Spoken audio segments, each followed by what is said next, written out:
ایک دلچسپ سبق آموز تاریخی واقعہ پیش خدمت ہے۔ السلام علیکم۔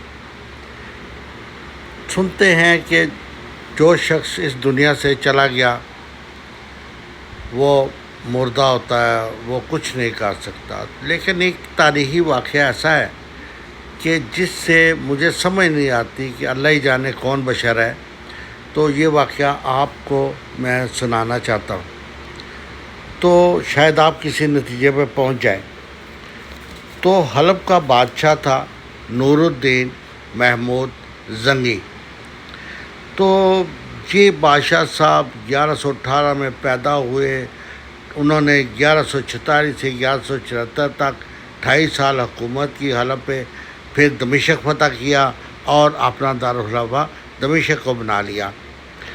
تو یہ 5 وقت کے نمازی پرہیزگار تھے، بڑے اچھے بادشاہ تھے۔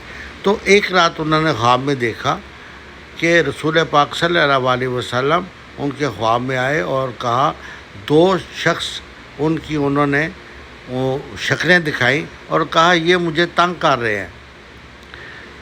بادشاہ جاگ پڑا، پسینے میں شراب بور اٹھ کے وضو کیا، 2 نفل پڑے، سوچا شاید ویسے ہی خواب ہے، پھر سو گیا۔ پھر وہی خواب رپیٹ ہوا، دوسری دفعہ بادشاہ پھر اٹھا، پھر 2 نفل پڑے، پھر سو گیا۔ تیسری دفعہ جب خواب آیا تو اس نے آدھی رات کو اٹھ کے سیدھا اپنے جو وزیر تھا جمال الدین اسوانی اس کو بلایا اور خواب سنائی۔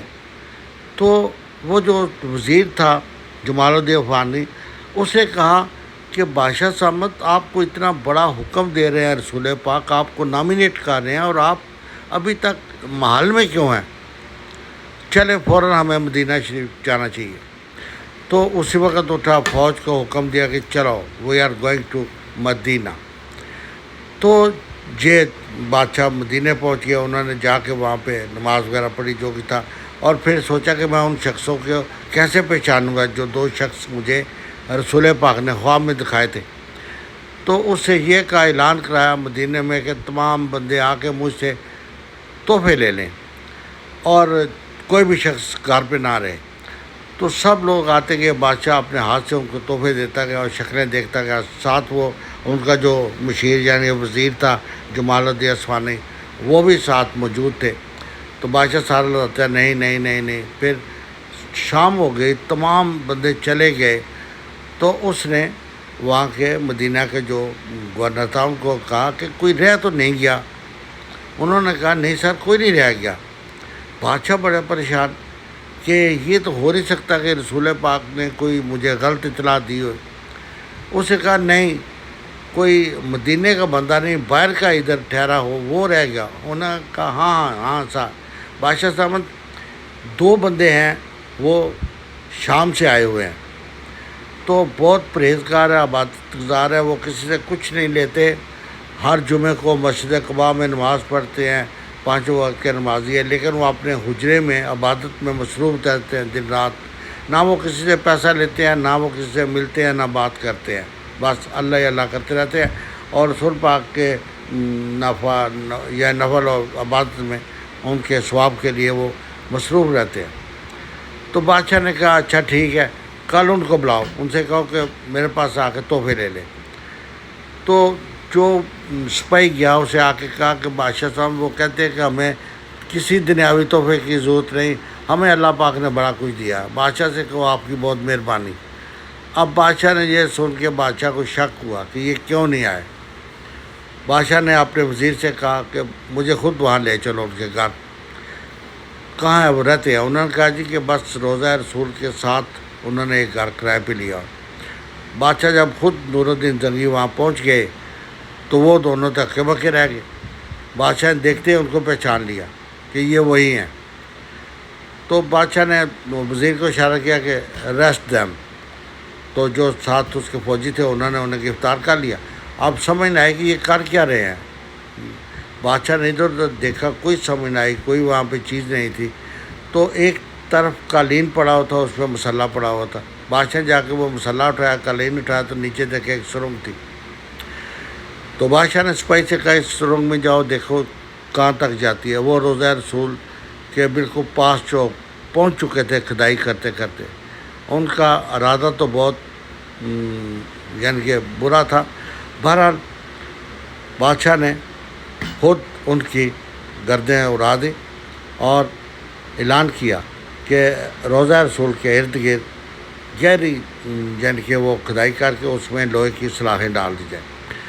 تو اس وقت سے اب تک یہ سسٹم جاری ہے کہ جو بھی یہاں پہ مدینہ کا گورنر بنتا ہے وہ ایسے اقدام کرتا ہے کہ رسول پاک کا روزہ جو ہے محفوظ سے محفوظ تر ہوتا جائے.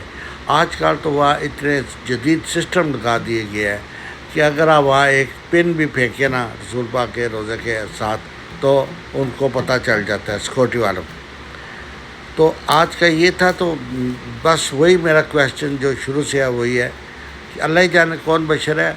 کہتے ہیں کہ جو بندہ مر گیا وہ گیا وہ کچھ نہیں کر سکتا. تو پھر اگر کچھ نہیں کر سکتا تو یہ تو تاریخی واقعہ ہے, یہ وہ گھڑی کا کہانی نہیں. اور اس سے ایک بہت بڑا بادشاہ کا واقعہ منسلک ہے, تاریخی حقیقت ہے.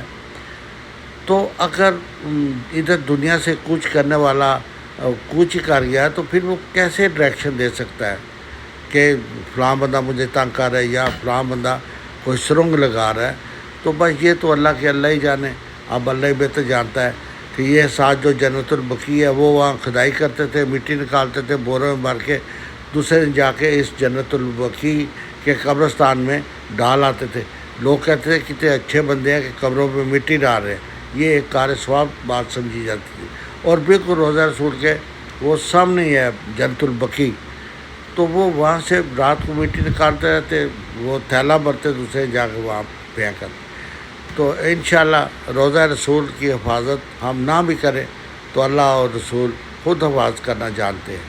تو آج کے لیے اتنا ہی کافی ہے. انشاءاللہ پھر اگلی ملاقات پہ پھر کوئی نئی ہدایت والی بات آپ کے سامنے پیش کروں گا. آپ اپنا خیال رکھیں, اپنا گرد و نواح کا خیال رکھیں. کوشش کریں کہ نمازیں پڑھیں اور اچھے کام کریں, لوگوں کی بھلائی کا کام کریں, فرقہ واریت میں مت انٹر ہوں. اسلام تو ہمیں یکجہتی کا سبق دیتا ہے, ہمیں ایک ہو کے رہنا چاہیے. اپنے ہمسایہ کا خیال رکھیں, گرد و نواح کا خیال رکھیں, اپنا خیال رکھیں. آج کے لیے اتنا کافی ہے. اللہ حافظ.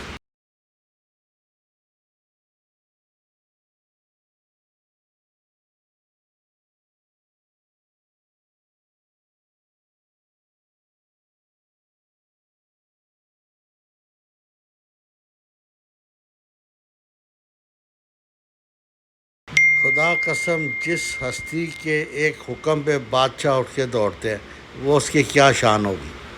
اللہ حافظ.